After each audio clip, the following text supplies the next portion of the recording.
Olá, boa noite. Ministros do Supremo Tribunal Federal julgam ações que tratam da responsabilidade civil das plataformas da internet por conteúdos de terceiros e da possibilidade de remoção de postagens ofensivas.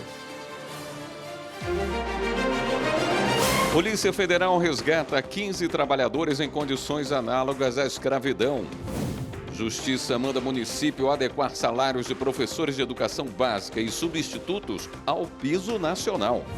As discussões sobre o papel do Poder Judiciário em temas como meio ambiente e desenvolvimento sustentável. E os direitos do consumidor nessa Black Friday. Cuidado com as falsas promoções. O Jornal da Justiça desta quinta-feira, 28 de novembro, começa agora.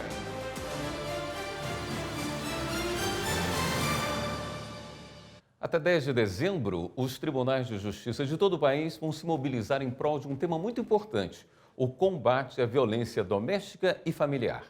As ações fazem parte da campanha do Conselho Nacional de Justiça, chamada 21 Dias pelo Ativismo pelo Fim da Violência contra a Mulher. Repórter Ebne Araújo mostra alguns exemplos das atividades que estão sendo desenvolvidas. As ações são para conscientizar a comunidade sobre a Lei Maria da Penha, incentivar a reflexão sobre violência doméstica e familiar e ensinar meios de denunciar e buscar ajuda. Até o momento, 15 tribunais estaduais deram início à programação. No Tribunal de Justiça de Alagoas, a campanha de 21 dias de ativismo foi aberta com palestra para cerca de 80 estudantes do ensino médio. Jovens com idades entre 16 e 17 anos. Além da roda de conversa, os adolescentes assistiram a um documentário que conta a história de uma mulher vítima de violência doméstica. Outra iniciativa é do Tribunal de Justiça de Roraima. A equipe elaborou uma cartilha para alertar os jovens sobre relacionamentos abusivos. A publicação Estou Namorando e Agora traz o passo a passo do ciclo de violência, como identificar e sair dessas situações. A gente verifica um aumento de jovens vítimas de algum tipo de violência doméstica e familiar, ainda no namoro. E quando elas são adultas, elas vêm no relatório, no formulário de avaliação de risco, relatando que desde que começaram o relacionamento, lá por volta dos 15, 16 anos, já havia algum tipo de violência. Então, a gente se atentou para esse fato e traçamos essa proposta de trazer a prevenção para essa idade, para essa faixa etária, né? Já o Tribunal de Justiça do Amazonas lançou a cartilha de perguntas e respostas sobre violência doméstica. Ela aborda de forma acessível assuntos como a Lei Maria da Penha, a Lei Henri Borel e o feminicídio, além de oferecer orientações práticas sobre como identificar, prevenir e buscar ajuda em situações de violência. A publicação já foi levada a 2 instituições da rede pública de Manaus. A presidente do Tribunal Superior Eleitoral, ministra Carmen Lúcia, disse que observar a Constituição e o Estado Democrático de Direito é garantir que todos possam viver em igualdade. Ela participou de sessão solene na Câmara dos Deputados em alusão aos 21 dias de ativismo pelo fim da violência contra a mulher. Em seu discurso no plenário Ulisses Guimarães, a ministra Carmen Lúcia falou da necessidade de respeitar a Constituição para assegurar uma sociedade livre, justa e solidária. As mulheres não são livres quando não têm as mesmas oportunidades de trabalho. E não é justa, menos ainda solidária, uma sociedade que mata mulheres e crianças como se fosse alguma coisa regularmente adotada e se pudesse ser aceito. Não é. Violência é o não direito. Onde mora a violência, o direito se mudou desta casa. A ministra também informou que vai apresentar no dia 9 de dezembro um relatório sobre as eleições municipais de 2024 para que, a partir dele, sejam adotadas medidas que assegurem a participação das mulheres no processo eleitoral. O Tribunal Superior Eleitoral, com todos os dados que se tem das últimas eleições nas quais se demonstra a dificuldade enorme, os atentados muito maiores das mulheres, a impossibilidade de aceder aos recursos, ainda que legalmente e jurisprudencialmente seja garantida a ela, que tenha as mesmas condições de disputa pelos espaços públicos e até particulares, em igualdade de condições. Por isso mesmo, nós estamos liberando todos os dados de estatísticas no próximo dia 9, tornando pública a avaliação das eleições e fazendo com que a gente tenha instrumentos para transformar e eu não vou dizer dar um basta à violência, eu vou dizer construir essa sociedade livre, justa e solidária. O TSE aderiu à campanha do Conselho Nacional de Justiça 21 dias de ativismo pelo fim da violência contra a mulher. A campanha é inspirada em uma ação internacional 16 dias de ativismo pelo fim da violência contra a mulher da ONU, Organização das Nações Unidas. Para garantir mais celeridade aos processos, o Tribunal de Justiça do Ceará criou mais 2 juizados da mulher em Fortaleza e especializou a competência das unidades em medidas protetivas e julgamento de ações criminais envolvendo esse tipo de agressão às vítimas. Mais informações com Fernanda Aires. Mais de 1.400 medidas protetivas foram concedidas na capital cearense no primeiro semestre deste ano, o que representa 74% do total de solicitações. E o objetivo é promover ainda mais agilidade aos casos. O terceiro e o quarto, eles ficarão com a competência para as ações penais. Os outros 2, que contam com juízes auxiliares, vão ficar com as medidas protetivas. O Instituto Data Senado aponta que 30% das brasileiras sofreram violência doméstica. A proposta dos juizados da mulher é oferecer um espaço onde elas possam ser ouvidas e protegidas com dignidade. A rede não se limita à capital. O Ceará conta com 6 unidades no interior do estado. Nós já temos 22 casas, salas lilás, delegacias da mulher, e essa articulação com o Poder Judiciário, ela é fundamental. Os espaços disponibilizam brinquedotecas e suporte psicológico, criando um ambiente mais seguro para mães e filhos. Há toda uma preocupação da gestão do tribunal no sentido de dar o suporte necessário, não só do ponto de vista estrutural, como a gente está vendo, na parte de estrutura física, mas principalmente a parte de pessoal. E é importante que o judiciário esteja pronto para acolher, ouvir com disposição para enfrentar e dar a resposta que a situação merece. A inauguração do terceiro e do quarto juizados da mulher de Fortaleza aconteceu no dia 22 de novembro. Não dá para a mulher esperar 5 dias, 10 dias, 15 dias. Nosso propósito é esse, atendimento imediato, com essa nova estrutura ampliada em 100%. O juiz mandou o município de Araras, em São Paulo, adequar os salários base de professores da educação básica e substitutos ao piso nacional. Detalhes com a repórter Carolina Chaves. De acordo com a decisão, o município de Araras, em São Paulo, tem até 30 dias para equiparar os salários base dos professores ao piso nacional, sob pena de multa diária de R$1.000. A medida, que também prevê o pagamento de diferenças salariais desde 2019, tem jurisprudência no Supremo Tribunal Federal. O Sindicato dos Servidores Públicos de Araras argumentou que o município pagava salários inferiores aos professores substitutos, mesmo considerando a proporcionalidade em relação à jornada de trabalho. A prefeitura, por sua vez, afirmou que os pagamentos estavam dentro da legalidade e respeitavam a proporcionalidade prevista na lei, o que não foi comprovado. A terceira turma do Tribunal Superior do Trabalho determinou que cabe à Justiça Trabalhista analisar ações sobre cobrança de taxas de inscrição por agências de emprego. A decisão envolve uma agência de Passo Fundo, no Rio Grande do Sul, que cobrava valores para cadastrar e encaminhar candidatos a entrevistas de emprego. Regina Souza. O Ministério Público do Trabalho processou a empresária responsável pela agência, argumentando que os custos de seleção devem ser pagos pelos empregadores e não pelos candidatos. O MPT também pediu R$50 mil de indenização por danos morais coletivos após tentativas frustradas de firmar um termo de ajustamento de conduta. A empresária alegou que os serviços tinham natureza comercial, não trabalhista, e que os candidatos contratavam o serviço por livre escolha. As taxas cobradas variavam entre R$ 95 e R$ 170, além de 30% do primeiro salário em alguns casos. A quarta vara do trabalho de Passo Fundo determinou apenas que a prática fosse suspensa, sem aplicar a indenização. O Tribunal Regional do Trabalho da 4ª Região declarou que o caso era de natureza civil, não trabalhista. No entanto, o Tribunal Superior do Trabalho reverteu a decisão.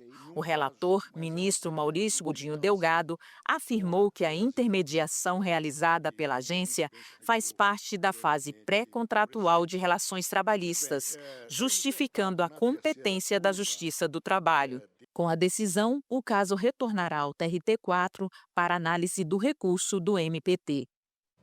O Supremo Tribunal Federal adiou a decisão sobre devolução de valores na conta de luz por causa de impostos cobrados a mais. O presidente da Corte, ministro Luiz Roberto Barroso, pediu mais tempo para analisar o processo. Anderson Arcoverde tem as informações. O ministro Luiz Roberto Barroso pediu vista no julgamento realizado em plenário virtual.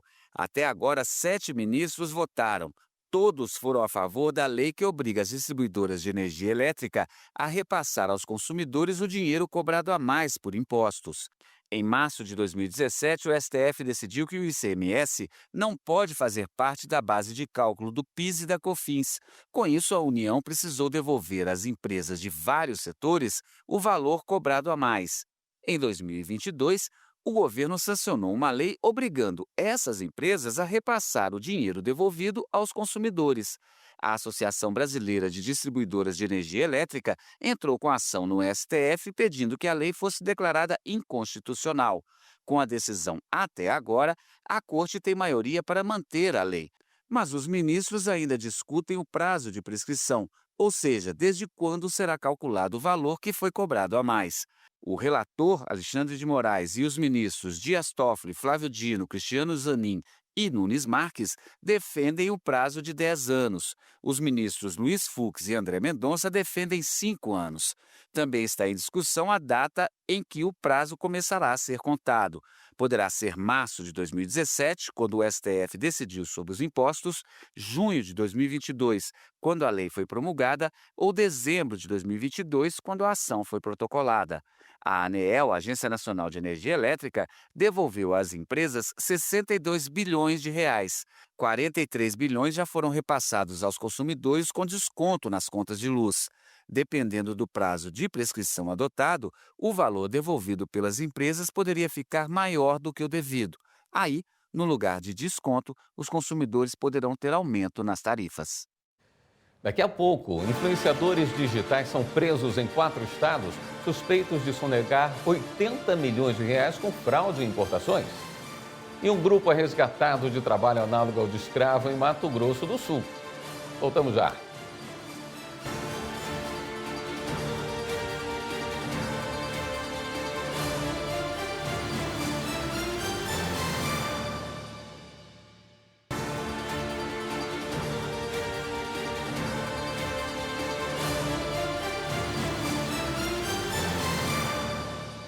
O Conselho Nacional de Justiça entregou o prêmio Pop Rua Ajude, que reconhece ações para a promoção dos direitos e dignidade de pessoas em situação de rua.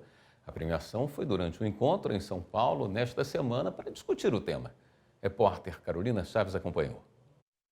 O evento foi aberto pelo presidente do CNJ e do STF, ministro Luiz Roberto Barroso. Ele citou dados do IPEA, Instituto de Pesquisa Econômica Aplicada, que apontam um crescimento de mais de 200% da população em situação de rua entre 2012 e 2022.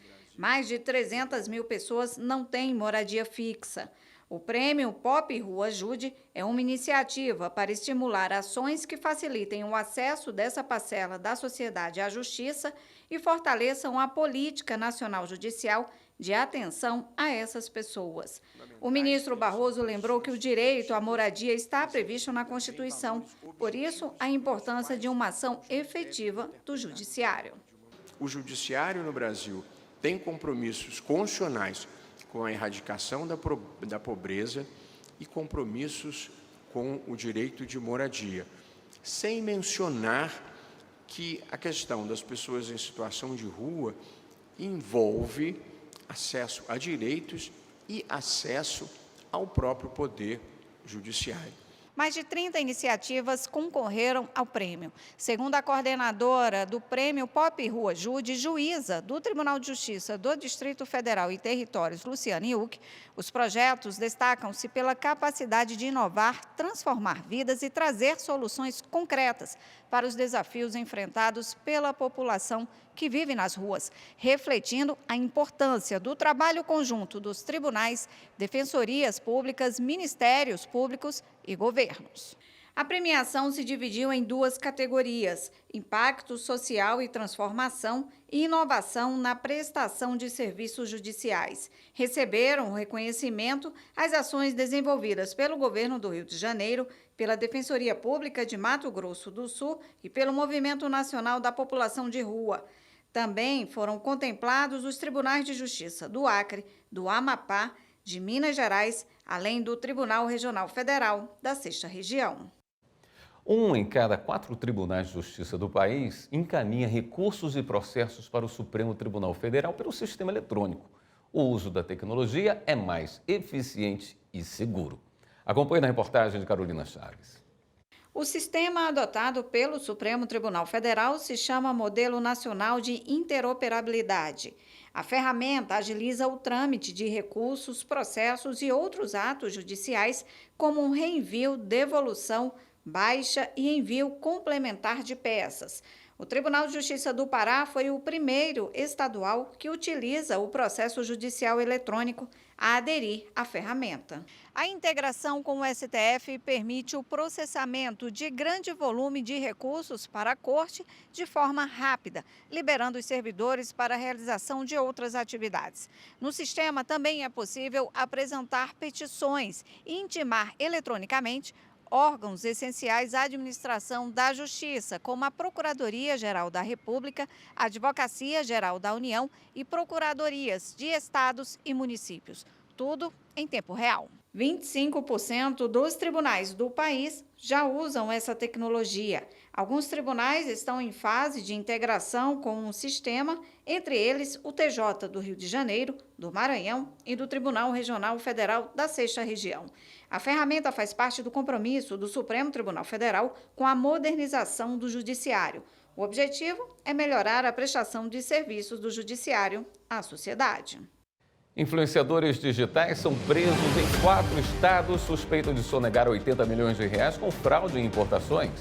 No Pará, 2 servidores são presos suspeitos de receber mesada para não fiscalizar garimpo ilegal. E um grupo é resgatado de trabalho análogo ao de escravo em Mato Grosso do Sul. Confira. Uma operação do Ministério Público do Trabalho e da Polícia Federal resgatou 15 trabalhadores em condições análogas à escravidão em uma fazenda de difícil acesso em Mato Grosso do Sul. Segundo os agentes, eles viviam em barracas de lona em condições degradantes. Os proprietários não forneciam alimentação suficiente nem água potável. Os empregados eram obrigados a beber água suja e caçar para complementar a alimentação. A Polícia Federal prendeu hoje 2 servidores suspeitos de receber mesada para não reprimir garimpo ilegal em Tapajós, no Pará. Outros 2 empresários também foram presos. Os agentes cumpriram 21 mandados de busca e apreensão e apreenderam carros de luxo, joias e ouro no Pará, no Rio de Janeiro e em Goiás. Influenciadores digitais foram presos por ensinar seguidores a importar produtos sem pagar impostos. Segundo a Receita Federal, eles foram responsáveis pela sonegação de 80 milhões de reais. Ao todo, 76 mandados de busca e apreensão foram cumpridos no estado do Amazonas, em Goiás, Mato Grosso e no Tocantins. Nas mansões dos influenciadores, a Polícia Federal encontrou carros de luxo e joias. Daqui a pouco, o influenciador digital Nego Di ganha liberdade provisória pelo Superior Tribunal de Justiça. E ainda, a trajetória e a obra do advogado e abolicionista Luiz Gama, temas de um livro lançado aqui no Supremo Tribunal Federal. Voltamos já.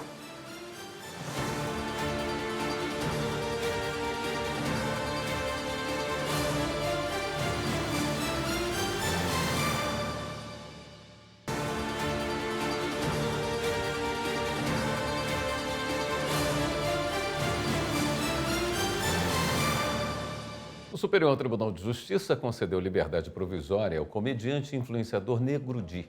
Ele estava preso havia 130 dias por participar de suposto esquema de venda de produtos que não teria sido entregues por loja virtual. O ministro Reinaldo Soares da Fonseca concedeu liminar para Dilson Alves da Silva Neto, conhecido como Nego Di, e substituiu a prisão preventiva dele por outras medidas cautelares. O ministro considerou que o comediante e influenciador tem condições pessoais favoráveis, como ser réu primário e ter residência fixa, que devem ser consideradas na concessão de liberdade provisória. Nego Di havia sido preso após uma investigação apontar que ele, que tinha mais de 10 milhões de seguidores nas redes sociais à época, usava as plataformas para divulgar produtos de uma empresa que, na verdade, seria utilizada para a prática de golpes. O Tribunal de Justiça do Rio Grande do Sul declarou o registro de 370 ocorrências policiais sobre pessoas supostamente lesadas pela empresa. Mas, ao analisar o caso no STJ, o ministro relator Reinaldo Soares da Fonseca pontuou que na denúncia constam de fato 18 vítimas e que, segundo a defesa, essas pessoas foram ressarcidas dos prejuízos. O relator considerou ainda que a segunda instância não descreveu quais práticas diretamente relacionadas ao acusado justificariam a manutenção da prisão. Com isso, o ministro determinou que Nego Di deve comparecer periodicamente em juízo, está proibido de mudar de endereço sem autorização judicial, de se ausentar da comarca sem prévia comunicação ao juízo, de usar redes sociais e também deve ter o passaporte recolhido. O mérito do habeas corpus ainda será julgado pela 5ª turma. A trajetória e a obra do advogado e abolicionista Luiz Gama são temas de um livro lançado aqui no Supremo Tribunal Federal. Quem acompanhou foi o repórter Pablo Lemos. Luiz Gama contra o Império narra a luta pelo direito no Brasil da escravidão. O autor é Bruno Rodrigues de Lima, um dos maiores especialistas na obra do advogado e abolicionista do século XIX, símbolo da resistência e dos direitos humanos. A ideia de lançar um livro nasceu da tese de doutorado do autor, defendida na Universidade de Frankfurt, na Alemanha, onde ele recebeu prêmio e medalha. Luiz Gonzaga Pinto da Gama é o maior jurista da história do Brasil e é também o maior jurista da história do mundo moderno, porque a luta pela escravidão é a mais importante das lutas do direito na modernidade. E ninguém, tanto quanto Luiz Gonzaga Pinto da Gama, pensou, escreveu, lutou, argumentou a liberdade e a cidadania de africanos e afrodescendentes nas Américas, em particular no Brasil. A obra pode ser lida tanto como biografia jurídica, quanto como uma história do direito do século XIX a partir da vida e obra de um jurista, assim como foi Luiz Gama. A seguir, o Superior Tribunal de Justiça estabelece que a decisão do Judiciário Brasileiro de retirar conteúdo da internet pode ter efeitos internacionais. E ainda hoje, os direitos do consumidor nesta Black Friday. Cuidado com as falsas promoções. Nós voltamos em instantes.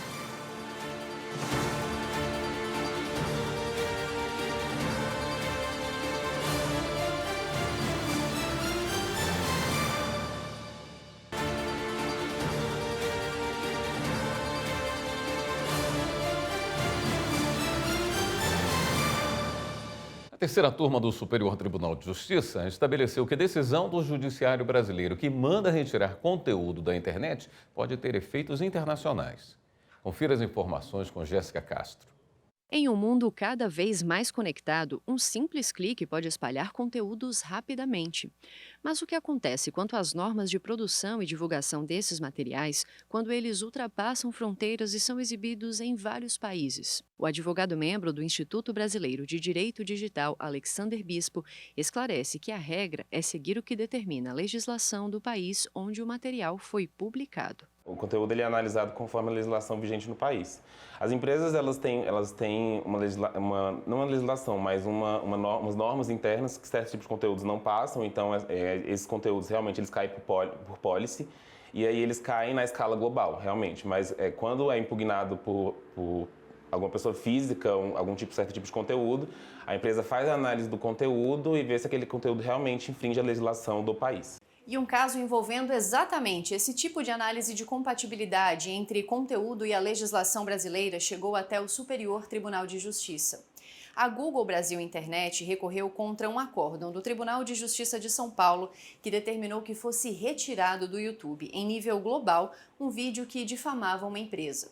A plataforma YouTube faz parte da Google e, por isso, a responsabilidade é imposta a ela. A defesa alegou que atribuir efeitos extraterritoriais a esta ordem judicial violaria a limitação da jurisdição brasileira e seria incompatível com os procedimentos específicos de cada país, com o argumento de que determinado conteúdo pode ao mesmo tempo ser considerado ofensivo pela legislação brasileira, mas aceito em outros países. Ao julgar o caso, a relatora, a ministra Nancy Andrighi, explicou que enquanto a empresa não demonstrar um conflito concreto entre o direito brasileiro e o direito de país estrangeiro, não cabe ao STJ emitir juízo de valor sobre violação de soberania de outros países de forma abstrata. Confirmando o entendimento da relatora, a terceira turma negou o recurso da Google porque considerou que, embora a ordem para tornar o conteúdo indisponível seja baseada nas normas brasileiras, a efetivação em outros países é uma decorrência do caráter transfronteiriço e global da internet. Supremos julgações contra normas do Marco Civil da Internet. A discussão abrange responsabilidade de plataformas por conteúdos de terceiros, remoção de conteúdos e quebra de sigilo em aplicativos de mensagens.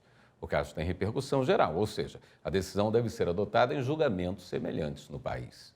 Marta Ferreira tem os detalhes.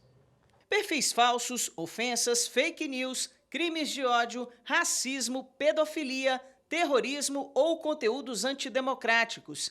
Quem deve ser responsabilizado por essas publicações?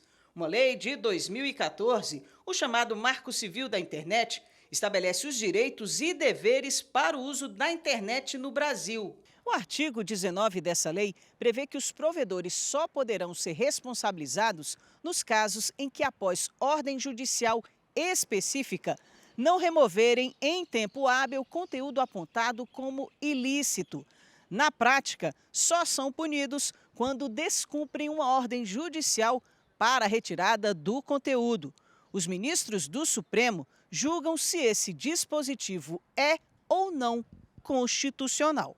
2 recursos discutem as responsabilidades das redes sociais por danos causados por publicações feitas pelos usuários dessas plataformas.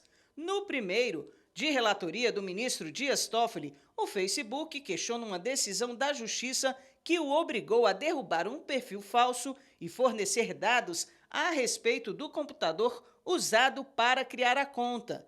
No segundo, de relatoria do ministro Luiz Fux, o Google questiona se pode responder na Justiça ao armazenar ofensas escritas por usuários e se deve fiscalizar o conteúdo previamente. Na retomada do julgamento, os ministros ouviram outros interessados no processo. Para a advogada do Facebook, o artigo 19 é constitucional, porque assegura a liberdade de expressão e vedação da censura. É incompatível com a Constituição Federal impor aos provedores de aplicação de internet o dever de fiscalização prévia de conteúdos gerados por terceiros.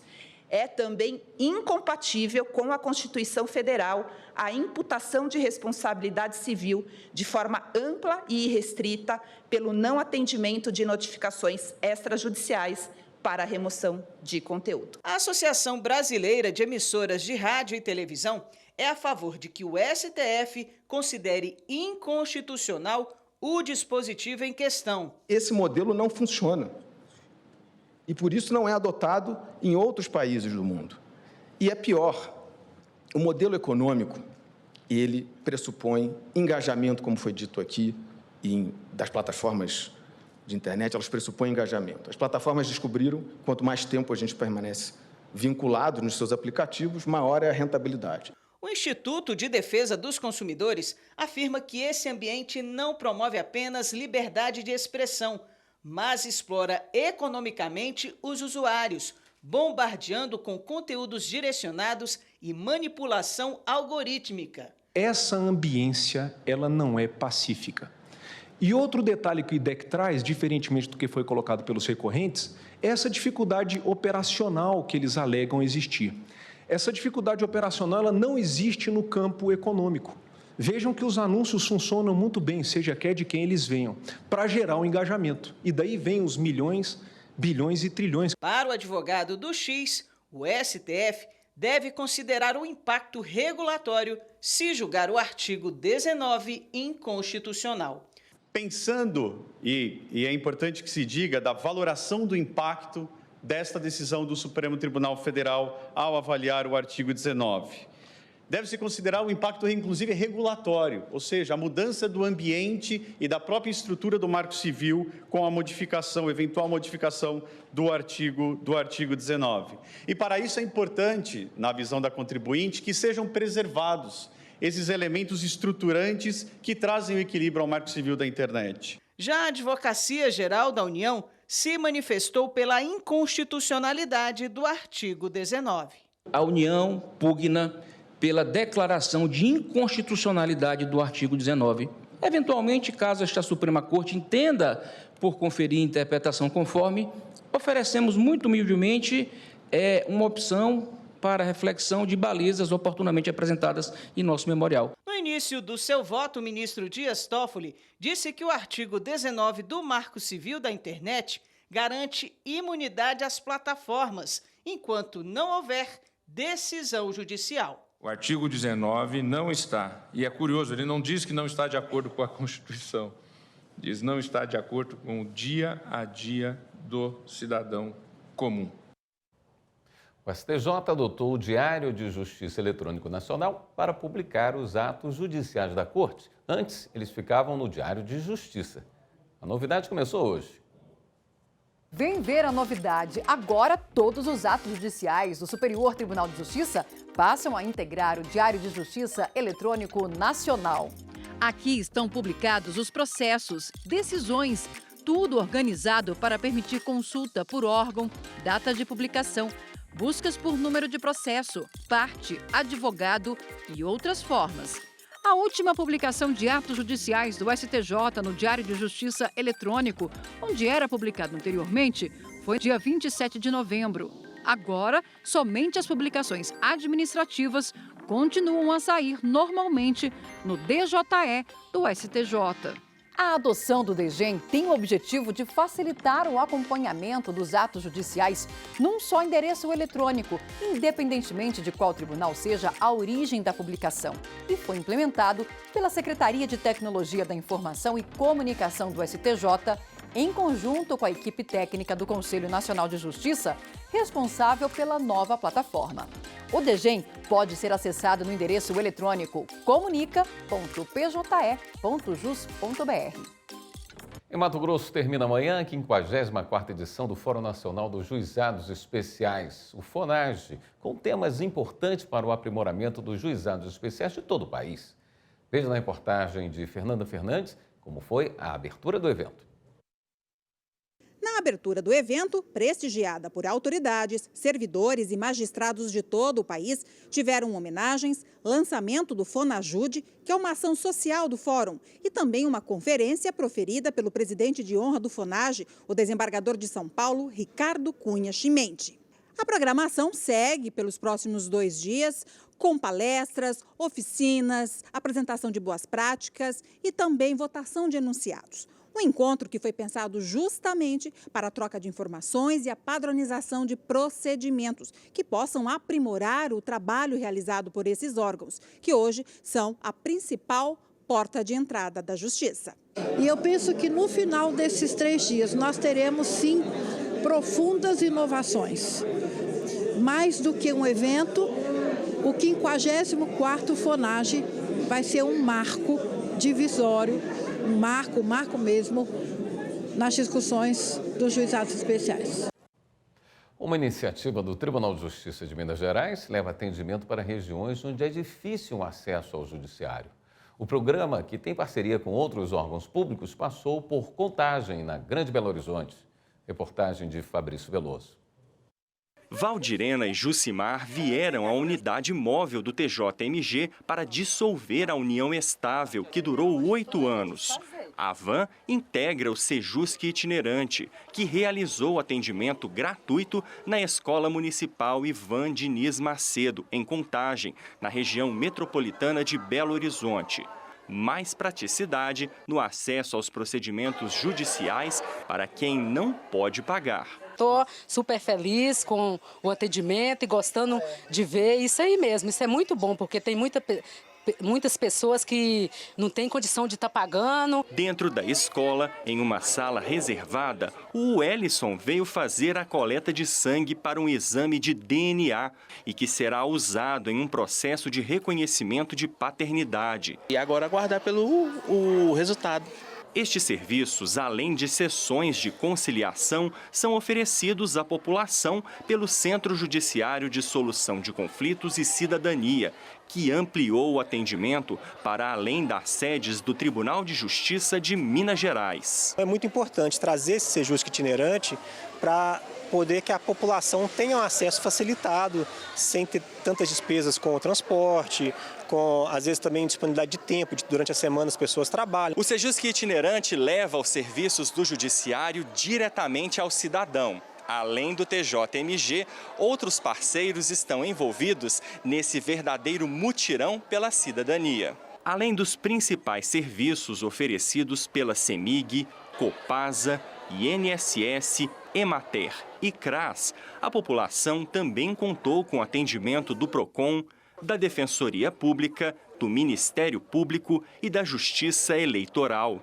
Independente do pleito estar ou não em andamento, existem servidores que estão ali à disposição para que possa atender essa população, sobretudo desses locais mais distantes do centro, né, que são os mais carentes desse serviço. Nós temos hoje uma justiça que, acima de tudo, dialoga com a sociedade, presta serviços, pacifica, né, no melhor sentido da palavra.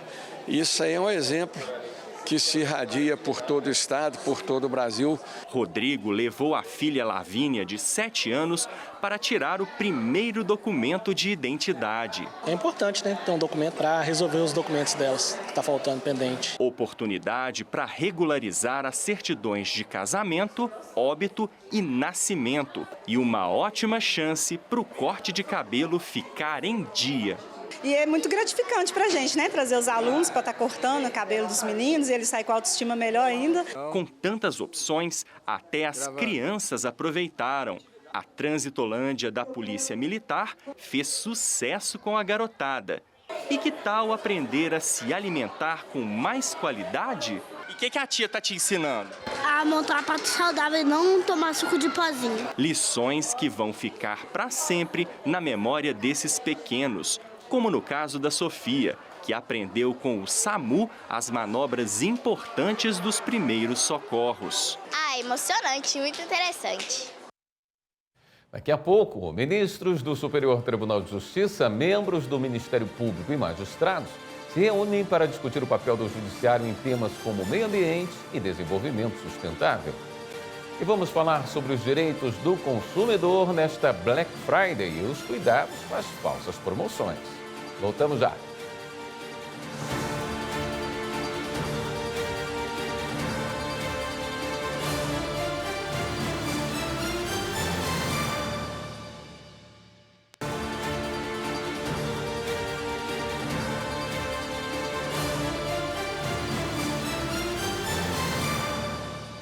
Tribunal Regional do Trabalho da 10ª Região premiou os vencedores do concurso cultural Cores do IP, em Brasília. Os participantes são alunos de escolas públicas do Distrito Federal. A iniciativa uniu criatividade e conscientização na luta contra o trabalho infantil. Reportagem de Matheus Ribeiro. São 50 crianças e adolescentes entre 10 e 17 anos que, de forma lúdica, aprenderam sobre os prejuízos do trabalho infantil e puderam expressar suas ideias por meio da arte. O Pedro, de 16 anos, se dedicou à missão e foi o vencedor do concurso. No desenho, o amarelo do IP divide duas realidades diferentes. Trouxe o IP porque me falaram que o IP também é um símbolo de esperança. E é o que a gente tem que ter hoje em dia. Eu acho que o que a gente mais tem que ter é esperança nas crianças, no nosso futuro do Brasil. O Vinícius trouxe no desenho a tristeza de quem tem a infância roubada. O estudante conquistou o 2º lugar. Foi legal, teve vários desenhos bonitos também, que achei muito legal, gostei. O pódio também teve a Bianca. Na imagem que ela pintou, traços de desenho japonês para retratar uma realidade bem próxima. Já não é novidade para ninguém que o trabalho infantil é algo muito prejudicial para a criança e até para a família, às vezes. Não deve ser uma situação fácil ver os pais tendo que colocar os filhos nessa situação. Todos os participantes, inclusive as escolas, receberam certificados reconhecendo o esforço coletivo para incentivar a cidadania e a educação. E esse concurso ele veio de modelos do Tribunal Regional da 8ª Região, no Pará, que fez um concurso dele com um personagem chamado Catavento, que hoje trabalha, inclusive, em capacitação de trabalho nas populações ribeirinhas, assim como o Ministério Público, que fez o concurso de arte, música, dança. Então, nós tivemos a ideia de fazer adaptada à nossa realidade, que é as cores do IP. Foi uma grata surpresa poder participar, porque de fato foi uma surpresa, como vocês viram aí nas paredes do TRT, os desenhos estão lindos, cheios de significados, então foi uma surpresa e com certeza tende a se repetir esse evento. Reconhecer a arte como ferramenta de transformação social. Essa é a ideia que ganha força a partir de um concurso como esse. Promovido pelo Subcomitê de Erradicação do Trabalho Infantil e de Estímulo à Aprendizagem, o concurso reforçou o compromisso do TRT-10 com a Agenda 2030 da ONU, destacando a importância da conscientização para a construção de um futuro mais justo e digno para todas as crianças. Mais uma vez, o Poder Judiciário mostrando que ele está aqui não só para julgar processos, mas também para conscientizar a sociedade de algumas mazelas que devem ser eliminadas, e uma delas é o trabalho infantil. Ministros do Superior Tribunal de Justiça, membros do Ministério Público e magistrados se reuniram em Brasília para discutir o papel do Poder Judiciário em temas como meio ambiente e desenvolvimento sustentável. A primeira jornada jurídica de prevenção e gerenciamento de crises ambientais reuniu cerca de 300 pessoas durante 2 dias de evento para debater diversos aspectos a respeito do desenvolvimento sustentável e da proteção do meio ambiente. O Superior Tribunal de Justiça foi um dos apoiadores do evento e o presidente do tribunal, ministro Herman Benjamin, destacou os principais precedentes do STJ em matéria ambiental e ressaltou o papel de destaque do Brasil na proteção jurídica do meio ambiente. Não há país que tenha mais precedentes em direito ambiental do que o Brasil. Precedente em todas as áreas. Procure um microtema do direito ambiental e haverá um precedente, pelo menos, na nossa jurisprudência brasileira. A jornada jurídica contou com a participação de ministros de tribunais superiores, magistrados federais e estaduais, membros do Ministério Público, defensores públicos, professores, especialistas convidados e advogados públicos e privados. O coordenador-geral do evento e também ministro do STJ, Luiz Felipe Salomão, pontuou que os resultados desta jornada vão proporcionar avanços significativos na jurisprudência a respeito de questões ambientais. O maior objetivo das jornadas do Centro de Estudos Judiciários é ampliar a discussão de temas muito presentes nas cortes de todo o país, sobretudo para amadurecer posições interpretativas sobre o direito por meio do debate sério e consistente de renomados professores e especialistas de todo o país. Foram formadas 3 comissões para ampliar os debates a respeito da responsabilidade civil, administrativa e criminal em desmatamento, queimadas e crise hídrica no contexto das mudanças climáticas. Os participantes destacaram o papel essencial do Poder Judiciário tanto para a formulação de políticas preventivas como para a responsabilização de pessoas físicas e jurídicas em casos de crimes que afetam e destroem o meio ambiente. O coordenador científico da jornada e ministro do STJ, Paulo Sérgio Domingues, relembrou alguns dos recentes desastres ambientais ocorridos no Brasil e destacou a importância de um gerenciamento integral a respeito dos riscos relacionados a esse tipo de crime. Mariana, Brumadinho, as enchentes do Rio Grande do Sul, as queimadas na Amazônia e do Pantanal neste ano, o impacto devastador dessas tragédias expôs lacunas críticas do gerenciamento de riscos ambientais e provocou a evolução de instrumentos jurídicos de responsabilização e de reparação, incluindo o fortalecimento de medidas preventivas e punitivas para evitar a reincidência, a recorrência desses desastres. Os palestrantes ressaltaram também que criar uma consciência ambiental mais aprofundada é crucial para a redução de litígios. E quem quiser se aprofundar e assistir às palestras completas, é só acessar o canal do CJF no YouTube. Amanhã é dia de Black Friday, data em que o comércio faz promoções para atrair o consumidor. Mas é preciso ficar atento para não cair em armadilhas. Veja quais são na reportagem de Pablo Lemos. Nem tem como passar despercebido. Olha aí a vitrine chamando clientes. A gente acabou de comprar uma sandália ali que em outras lojas estavam mais caras. Mas a Black Friday esse ano tá valendo a pena para todo mundo? A roupa ainda tá cara. Roupa, alguns calçados, até mesmo chocolate. Aproveitei a Black Friday para comprar passagem aérea. Aí Tá valendo a pena? Tá valendo a pena, passagem aérea sim. Aqui no Distrito Federal, a temporada de preços baixos deve injetar mais de 150 milhões na economia local. O número de lojistas interessados em participar aumentou 13% em relação ao ano passado. Móveis, eletrodomésticos e eletrônicos devem liderar as intenções de compra. A Black Friday faz parte do calendário do comércio no Brasil desde 2010. E todo ano vale sempre aquele mesmo alerta aos consumidores. Atenção e cuidado antes de levar um produto para casa. Muita gente é vítima de golpe. É importante fazer uma pesquisa de preços. Já se teve notícias de hipóteses em que lojas aumentaram artificialmente os preços para, na época do Black Friday, aplicar descontos que, na verdade, resultam no preço original, né?